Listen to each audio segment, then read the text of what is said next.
આજના મુખ્ય અને અગત્યના સમાચાર વિશે ફટાફટ જાણી લઈએ તે પહેલાં જો તમે અમારી ચેનલમાં નવા હોય અને સબસ્ક્રાઇબ ના કરી હોય તો સબસ્ક્રાઇબ કરી લેજો। આગાહીકાર આંબાલાલ પટેલની મોટી આગાહી સામે આવી છે।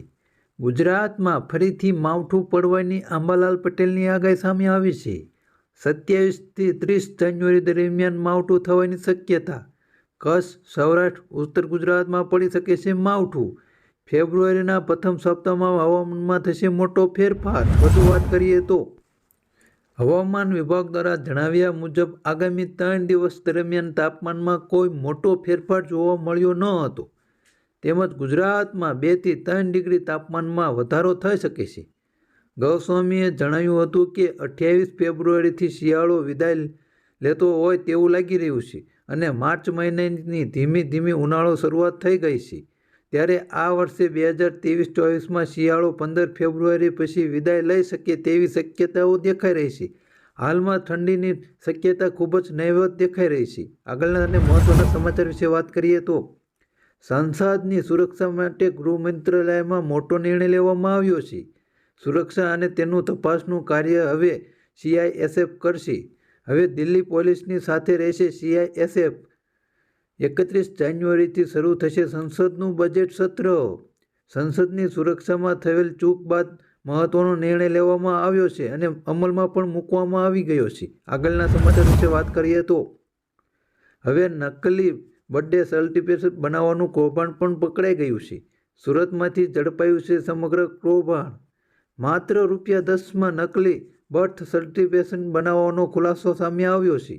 અલગ અલગ વેબસાઇટનો કરવામાં આવતો હતો ઉપયોગ। આરોપીઓ બિહારથી ચલાવતા હતા કૌભાંડનું કાર્ય।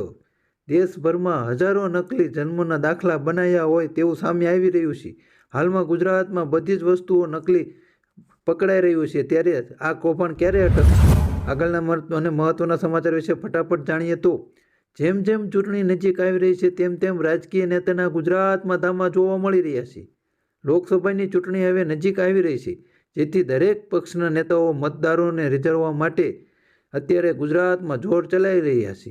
ત્યારે આ બધા વચ્ચે કેન્દ્રીય ગૃહમંત્રી અમિત શાહ આવતીકાલે ગુજરાતના પ્રવાસે આવી રહ્યા છે। અમિત શાહ ગુજરાતમાં 2 દિવસ રોકાશે અને અલગ અલગ કાર્યક્રમોમાં આપશે હાજરી। હાલમાં ગુજરાતમાં લોકસભાની ચૂંટણીને લઈને હવે તારીખ પણ બહાર પડવાની જઈ રહી છે। આગળના ફટાફટ સમાચાર વિશે વાત કરીએ તો વડોદરાના હરણી લેકમાં બનેલી દુર્ઘટના મામલે મહત્વનો ચુકાદો આવ્યો છે। પીડિત પરિવારોને સુપ્રીમ કોર્ટમાં રીટ પિટિશન દાખલ કરવામાં આવી છે। રાજ્ય સરકાર દ્વારા ₹56 લાખની સહાય ચૂકવાય છે। પ્રત્યેક મૃતક પરિવારને ખાતામાં 4-4 લાખ ચૂકવવાની પણ જાહેરાત કરવામાં આવી હતી। 2 ઘાયલોને 50,000 લેખે 1 લાખ ચૂકવાયા હતા। હાલમાં તેમને મદદ મળી છે, પરંતુ તેમના જીવની કોઈ કિંમત ગણી શકાય? આગળના સમાચાર વિશે વાત કરીએ તો કેન્દ્રીય સરકાર દેવાઈની બાબતમાં તમામ ઓદ્દા પાર કરી ગઈ છે। દેશ દુનિયાના મોટાભાગના દેશો પર બેંકો અને નાણાકીય સંસ્થાઓ પાસેથી અજબો રૂપિયાની લોન લઈ લીધી છે। હાલમાં કેન્દ્ર સરકારનું કુલ દેવું 159 લાખ કરોડને પાર કરી ગયું છે। સુરતના જાગૃત નાગરિક સંજય ઇજવાળે RTOમાં માંગેલી માહિતીમાં સત્તાવાર રીતે દેવાના સંદર્ભમાં આ માહિતી આપવામાં આવી હતી। હાલમાં કેન્દ્રનું દેવું હજુ પણ વધે તેવી સંભાવના લાગી રહી છે। દિવસે ને દિવસે કેન્દ્રનું દેવું વધતું ગયું છે। આગળના અને મહત્વના સમાચાર વિશે ફટાફટ જાણી લઈએ। પ્રતિષ્ઠા બાદ દિવસમાં 3 વાર થશે ભગવાન શ્રીરામની આરતી। અયોધ્યા રામલાલની દરરોજ 3 વાર કરવામાં આવશે આરતી। વહેલી સવારે 6:30 કલાકે થશે જાગરણ આરતી, બપોરે 12 કલાકે કરવામાં આવશે ભોગ આરતી અને ત્યારબાદ સાંજે 7:30 કલાકે થશે સંધ્યા આરતી।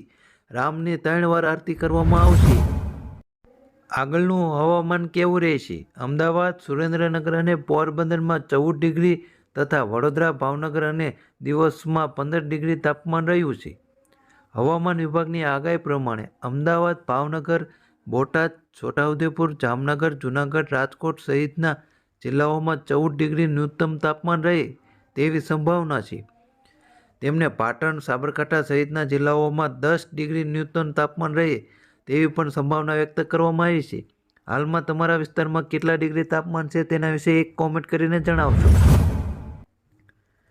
હરણી તળાવ બોટ દુર્ઘટના બાદ તંત્ર જાગ્યું. જી હા, મહત્વના સમાચાર મળી રહ્યા છે. નૌકા વ્યવહાર પર ફરમાયો પ્રતિબંધ. સુરસાગર, પોચાઈ, નાગેશ્વર, ચાંદોલમાં નૌકા વ્યવહાર બંધ કરવામાં આવ્યો છે. જિલ્લા પોલીસ વડા અને કલેક્ટર વચ્ચે ચર્ચા બાદ લેવાયો મહત્વનો નિર્ણય. હાલના અને અગત્યના સમાચાર વિશે વાત કરીએ તો સરકારી સ્કૂલોમાં અડધા દિવસની રજા જાહેર કરવામાં આવી છે. હવે ગુજરાતની સરકારી શાળાઓમાં રામલાલની પ્રાણ પ્રતિષ્ઠાના દિવસે અડધા દિવસની રજા જાહેર કરાઈ છે. બપોરે 2:30 વાગ્યા સુધી જાહેર રજા કરવામાં આવી છે. અગાઉ રાજ્યની સરકારી કચેરીઓમાં 2:30 વાગ્યા સુધી રજા જાહેર કરાઈ હતી. કેન્દ્ર સરકારે પણ કર્મચારીઓ તથા સંસ્થાઓ માટે અડધી રજાનું કર્યું હતું એલાન. આગળના અને મહત્વના સમાચાર વિશે વાત કરીએ તો જીટીયુની 22મી જાન્યુઆરીની લેવાની પરીક્ષા રદ કરવામાં આવી છે. અયોધ્યા રામ મંદિરની પ્રાણ પ્રતિષ્ઠાને લઈને મહત્વનો નિર્ણય લેવામાં આવ્યો છે. 23 જાન્યુઆરીએ પરીક્ષા રાબેતા મુજબ લેવાશે. 22મી જાન્યુઆરીએ જે પરીક્ષા રદ કરવામાં આવી તેને તરત જ નવી તારીખ પણ આપવામાં આવી ગઈ છે. આગળના સમાચાર વિશે વાત કરીએ તો રામ મંદિરને લઈને મહત્વના સમાચાર સામે આવ્યા છે. ગુજરાતીઓ રામ મંદિર માટે કરોડોનું દાન આપ્યું છે. સુરતના સૌથી મોટા હીરાના કારખાનાના માલિક દિલીપ કુમાર વી લાખીએ રામ મંદિર માટે 101 કિલો સોનું ભેટ આપ્યું છે. તેમને મોકલેલ સોનામાંથી રામ મંદિરના દરવાજા બનાવવામાં આવ્યા છે. આ રામ જન્મભૂમિને ટ્રસ્ટને મળેલું સૌથી મોટું દાન છે. દિલીપ કુમાર વી લાખીએ આપેલા સોનામાંથી મંદિરના દરવાજા, ગર્ભગૃહ, ત્રિશૂળ, ડમરૂ અને સ્તંભોને ચમકવા માટે કરવામાં આવી રહ્યા છે. ગર્ભગૃહના પ્રવેશદ્વારની સાથે મંદિરના ભોંયતળિયે 14 સુવર્ણ દ્વાર પણ લગાડવામાં આવ્યા છે. ગુજરાતીઓ માટે સૌથી મોટું દાન આપવામાં આવ્યું છે. આગળના સમાચાર વિશે વાત કરીએ તો રામ મંદિરને લઈને એક બીજા મોટા સમાચાર મળી રહ્યા છે. કોંગ્રેસ રામ મંદિર પ્રાણ પ્રતિષ્ઠાને બહિષ્કાર કર્યો છે, પરંતુ હવે પાર્ટીના સિનિયર નેતાઓએ પણ લાગવામાં માંડ્યું છે કે પાર્ટીનો આ નિર્ણય ખોટો છે. ગુજરાત કોંગ્રેસના દિગ્ગજ નેતા અર્જુન મોઢવાડિયા બાદ હવે કોંગ્રેસના બીજા સિનિયર નેતા ચર્ચામાં આવ્યા છે. પ્રમોદ કૃષ્ણએ પણ બહિષ્કારનો પાર્ટીનો નિર્ણય અયોગ્ય લાગ્યો છે. કોંગ્રેસના નેતા આચાર્ય પ્રમોદ કૃષ્ણએ કહ્યું કે મંદિરના નિર્ણય કોર્ટના નિર્ણયથી કરવામાં આવ્યો છે, કોઈ ભાજપના નિર્ણયથી કરવામાં નથી આવ્યો. તેથી તેમને પણ ત્યાં જવું એ યોગ્ય લાગે છે. પ્રાણ પ્રતિષ્ઠા બાદ દિવસમાં 3 વાર થશે ભગવાન શ્રીરામની આરતી. અયોધ્યા રામલાલની દરરોજ 3 વાર કરવામાં આવશે આરતી. વહેલી સવારે 6:30 કલાકે થશે જાગરણ આરતી. બપોરે 12 કલાકે કરવામાં આવશે ભોગ આરતી અને ત્યારબાદ સાંજે 7:30 કલાકે થશે સંધ્યા આરતી. રામની 3 વાર આરતી કરવામાં આવશે. આગળનું હવામાન કેવું રહેશે? અમદાવાદ, સુરેન્દ્રનગર અને પોરબંદરમાં 14 ડિગ્રી તથા વડોદરા, ભાવનગર અને દિવસમાં 15 ડિગ્રી તાપમાન રહ્યું છે. હવામાન વિભાગની આગાહી પ્રમાણે અમદાવાદ, ભાવનગર, બોટાદ, છોટાઉદેપુર, જામનગર, જૂનાગઢ, રાજકોટ સહિતના જિલ્લાઓમાં 14 ડિગ્રી ન્યૂનતમ તાપમાન રહે તેવી સંભાવના છે. તેમને પાટણ, સાબરકાંઠા સહિતના જિલ્લાઓમાં 10 ડિગ્રી ન્યૂનતમ તાપમાન રહે તેવી પણ સંભાવના વ્યક્ત કરવામાં આવી છે. હાલમાં તમારા વિસ્તારમાં કેટલા ડિગ્રી તાપમાન છે તેના વિશે એક કોમેન્ટ કરીને જણાવશો. હરણી તળાવ બોટ દુર્ઘટના બાદ તંત્ર જાગ્યું. જી હા, મહત્વના સમાચાર મળી રહ્યા છે. નૌકા વ્યવહાર પર ફરમાયો પ્રતિબંધ. સુરસાગર, પોચાઈ, નાગેશ્વર, ચાંદોલમાં નૌકા વ્યવહાર બંધ કરવામાં આવ્યો છે. જિલ્લા પોલીસ વડા અને કલેક્ટર વચ્ચે ચર્ચા બાદ લેવાયો મહત્વનો નિર્ણય. હાલના અને અગત્યના સમાચાર વિશે વાત કરીએ તો સરકારી સ્કૂલોમાં અડધા દિવસની રજા જાહેર કરવામાં આવી છે. હવે ગુજરાતની સરકારી શાળાઓમાં રામલાલની પ્રાણ પ્રતિષ્ઠાના દિવસે અડધા દિવસની રજા જાહેર કરાઈ છે.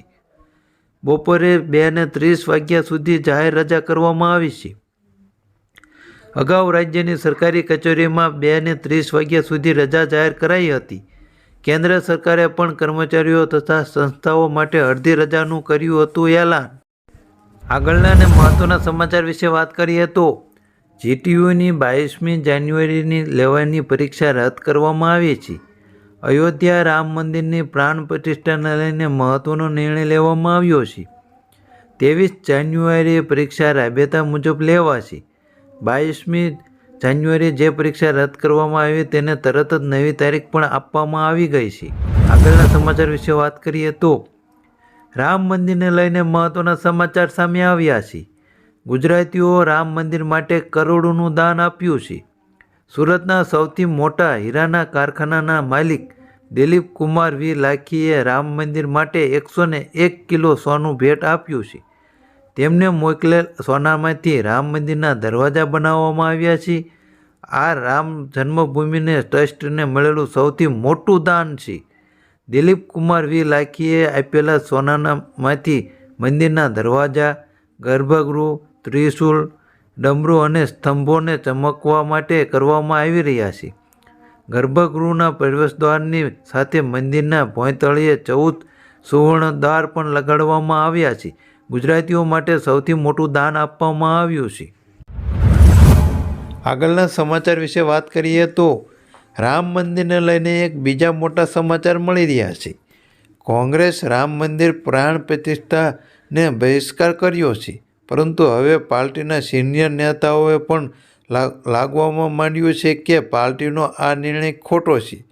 ગુજરાત કોંગ્રેસના દિગ્ગજ નેતા અર્જુન મોઢવાડિયા બાદ હવે કોંગ્રેસના બીજા સિનિયર નેતા ચર્ચામાં આવ્યા છે. પ્રમોદ કુશનએ પણ બહિષ્કારનો પાર્ટીનો નિર્ણય અયોગ્ય લાગ્યો છે.